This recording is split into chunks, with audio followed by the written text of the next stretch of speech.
আসসালামু আলাইকুম রহমতুল্লাহ। কলব পরিষ্কার করার কিছু বিশেষ আমল নিয়ে আজকে আপনাদের সাথে কথা বলবো। তার আগে বলে নেই যে কলব কেন পরিষ্কার করব। আমাদের কলবে কি ময়লা হয়ে গেছে? হ্যাঁ, আমাদের কলবটা অবশ্যই ময়লা হয়ে গেছে। কীভাবে বুঝবেন? যে আমাদের কলবটা যদি পরিষ্কার থাকতো তাহলে আমরা দুনিয়া নিয়ে এতটা ব্যস্ত থাকতাম না, আমরা দুনিয়ার এতটা ফিকির করতাম না, আমরা জিনা করতে পারতাম না, আমরা ব্যভিচার করতে পারতাম না, আমরা নোংরা কনসার্টে যেতে পারতাম না।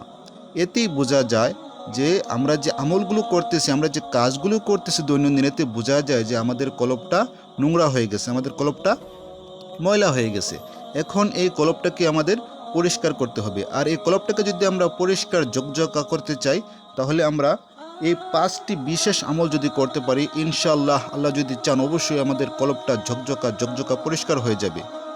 আর সেই 5টি বিশেষ আমলের প্রথম নাম্বার যেটি হচ্ছে, আমাদের কলবটাকে পরিচ্ছন্ন করতে হলে 1 নাম্বার আমল হচ্ছে আমাদেরকে 5 ওয়াক্ত নামাজ আদায় করতে হবে।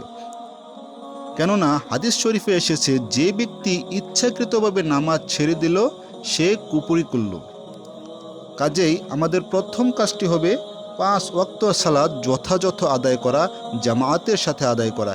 এমন নয় যে জামাত ছুটে গেছে এখন আমি আর নামাজ পড়ব না, এরকম না। জামাত ছুটে গেছে, আমি পড়তে পারি না, আমি ব্যস্ত ছিলাম, আমি একা একা পড়ে নেই, তবু আমার কি নামাজটাকে ছাড়া যাবে না। কাজেই আমাদেরকে 5 ওয়াক্ত সালাত ঠিকমতো আদায় করতে হবে। দ্বিতীয় নম্বর যে কাজটি হচ্ছে বেশি বেশি কুরআনের তেলাওয়াত করা। কুরআন তেলাওয়াতের কোনো বিকল্প নেই। আমরা যত বেশি পারবো কুরআন তেলাওয়াত করব। আমরা যখন ফজরের সালাত আদায় করব, ফজরের সালাত আদায় করার পর কুরআন নিয়ে বসে যাই, সূরা ইয়াসিনের তেলাওয়াত করি। সূরা ইয়াসিনের অনেক ফজিলত আছে, আপনারা অবশ্যই অনেকে জানেন। আমরা যখন মাগরিবের সালাত আদায় করব, মাগরিবের পরে আমরা সূরা ওয়াকিয়া তেলাওয়াত করব। আমরা যখনই সময় পাবো তখনই কুরআনকে বেশি বেশি তেলাওয়াত করব, কারণ কুরআন হচ্ছে পঠিত একটা বিষয়। কুরআন হচ্ছে আল্লাহর কালাম। আল্লাহর কালাম আমি যত বেশি তেলাওয়াত করব তত আমার অন্তরটা ঝকঝকা চকচকা পরিষ্কার হবে। কাজেই আমাদের উচিত বেশি বেশি কুরআনের তেলাওয়াত করা। 3 নম্বর যে কাজটি হচ্ছে বেশি বেশি আল্লাহর জিকির করতে হবে। জিকির বলতে আসলে আমরা কি বুঝি? আমি কি সবসময় আল্লাহ আল্লাহ করব, এটাই কি জিকির? আল্লাহ আল্লাহ এটা একটা জিকির, ঠিক আছে, কিন্তু তার মানে এই নয় যে আমাকে সবসময় আল্লাহ আল্লাহ করতে হবে। এছাড়াও আপনি যে জিকিরগুলো করতে পারেন সেটি হচ্ছে আপনাকে ফিল করতে হবে যে আল্লাহ আপনাকে দেখছেন, এটা আপনাকে ফিল করতে হবে, আপনাকে স্মরণ রাখতে হবে।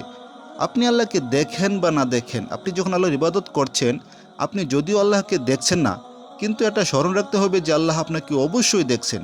জিকির মানেই হচ্ছে স্মরণ করা, ফিল করা। আপনি সুবহানাল্লাহ বলছেন, আলহামদুলিল্লাহ বলছেন, লা হাওলা ওয়ালা কুওয়াতা ইল্লা বিল্লাহ বলছেন, এগুলো জিকির, এগুলো হচ্ছে জিকির। আবার আপনি ব্যবসা করেন, যখন দাড়িপাল্লায় কোনো কিছু মাপেন, তখন যদি আপনি ওজনে কম দেন, তখন যদি আপনার মনে হয়ে যায় যে না, আমি যে ওজনে কম দিচ্ছি এটা আল্লাহ পাক দেখছেন, তখন আপনি ওজনে কম দেওয়া বন্ধ করে দিলেন, এটা একটা জিকির। 4 নম্বর যে কাজটি হচ্ছে জ্ঞান অর্জন করা। বেশি বেশি কুরআন সুন্নাহর জ্ঞান অর্জন করবেন। কুরআন সুন্নাহর জ্ঞান যত বেশি অর্জন করবেন তত বেশি আল্লাহর নূরে মারিফত আপনার অন্তরের ভেতরে ঢুকে যাবে। তাই আমরা বেশি বেশি কোরআন সুন্নাহর জ্ঞান অর্জন করব ইনশাআল্লাহ। 5 নম্বর যে কাজটি হচ্ছে আল্লাহওয়ালা মানুষ, যারা আল্লাহওয়ালা মানুষ, আল্লাহ এবং রাসূলের কথা বলেন, যারা মুত্তাকি, পরহেজগার এবং সৎ, এইসব মানুষের সাথে সংস্পর্শে থাকেন, আল্লাহ পাকের নূর পাওয়া যাবে ইনশাআল্লাহ।